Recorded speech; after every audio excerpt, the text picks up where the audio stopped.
Good afternoon. Thank you very much for staying with KTN News. My name is Betty Okari. This is KTN Newsdesk on this 11th day of December 2015. Thank you very much for joining us.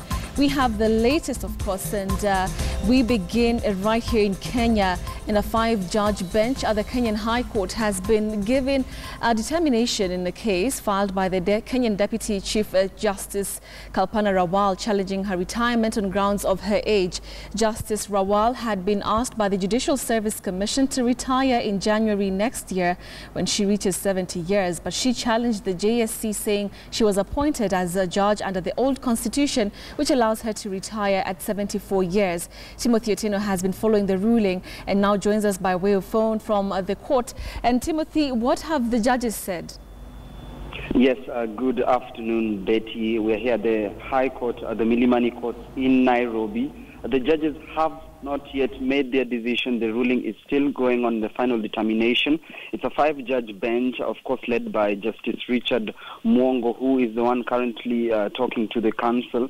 Of course, assisted by Weldon Korir, as well as Hedwig Ogundi and Charles Kamau and Christine Meoli, who are to determine whether Lady Justice Kalpana Rawal will continue to serve as the country's Deputy Chief Justice come January the 16th, or whether she will be forced to step aside and allow for a new process to begin. Remember, Lady Justice Kalpana Rawal is set to attain the age of 70 on January the 16th, and as so she was served with papers by the Judicial Service Commission, who is her employer, that she would have to retire when that age reaches. But she went to court to contest this, claiming that she was appointed as judge under the old constitution, before the 2010 constitution. And she says, according to the old constitution, a high court judge, whether it's the High Court, Supreme Court, Court of Appeal, or the Magistrate Court,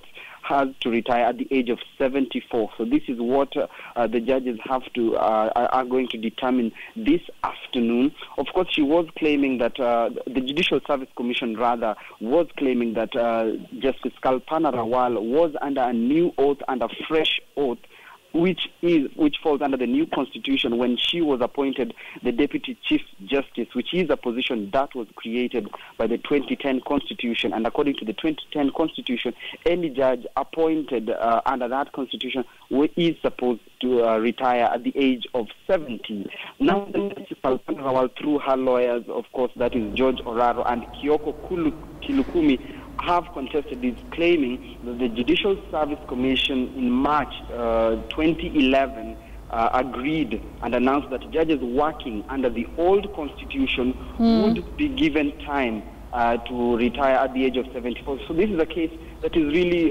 highlighting the challenges of having to transition from an old constitution to a new constitution. Right. The challenges facing it, Betty. Right, Timothy. Thank you for that background. Do you have any indication on when this decision will be made? How long has the proceedings been ongoing?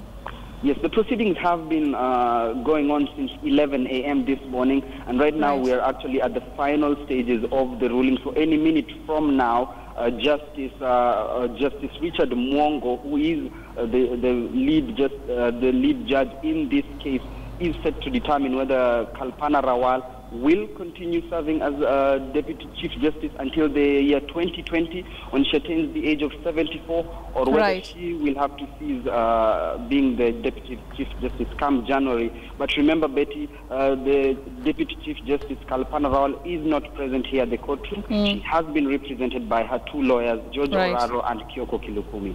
Right. Thank you very much, Timothy Otieno. They're reporting on the ongoing case. That decision about Kalpana Rawal's tenure will be made in the next few hours, and we, of course, will be giving you the latest details on that. Now, we want to move on to another developing story still, this time round, and the National Assembly committees are currently vetting individuals nominated as cabinet secretaries and principal secretaries.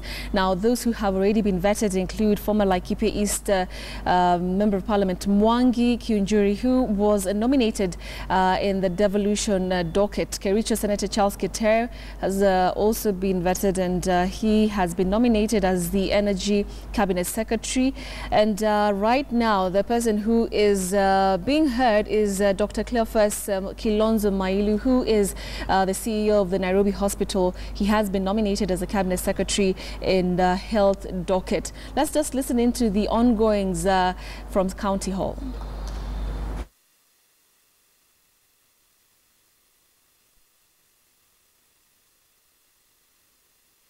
I'll be brief. Okari, I happen to know you as a friend, but I just wanted to get from you this relationship between the national government and the county government. What do you understand to be the linkage?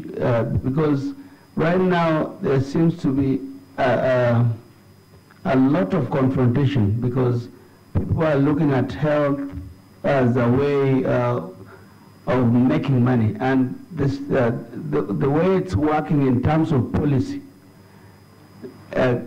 something is amiss. What would be your general advice to legislators as a minister so that we can clean up this system which has failed to work for Kenyans because of devolution? Chela? Yeah, Okari, I also want to congratulate you for this appointment.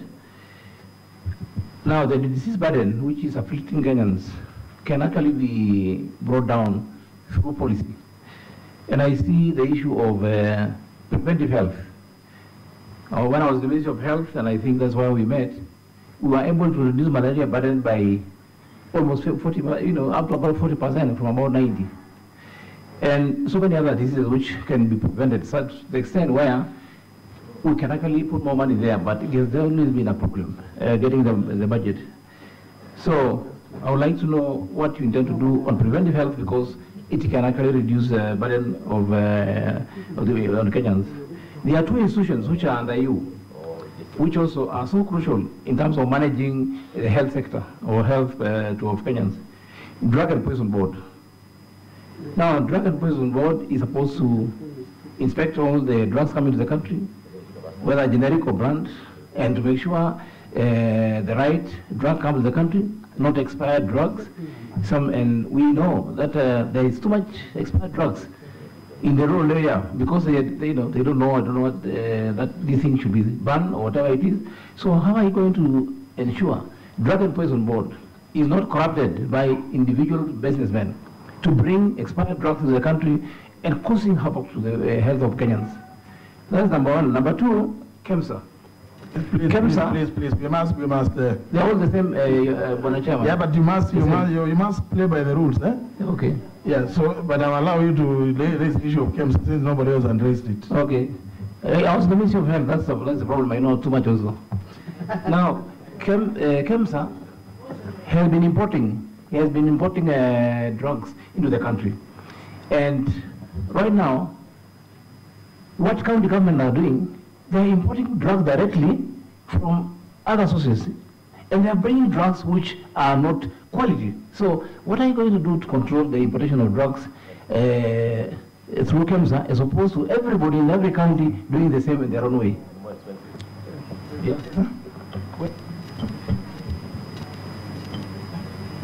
Thank you, Mr. Chairman. Dr. Mine is a clarification. I have looked at the questionnaire you filled in on 22 and 24, and I wanted actually to establish your net worth. But when you look at 22, they have said about source of income, source of all incomes, where you have written 67 million, I believe, per annum, and that you have mentioned the salary. Then when you go on 24, as per the document I have, you have said land, building, and so forth, it amounts to 615 million. Is this a 615 million net worth, or plus the 67? Thank you.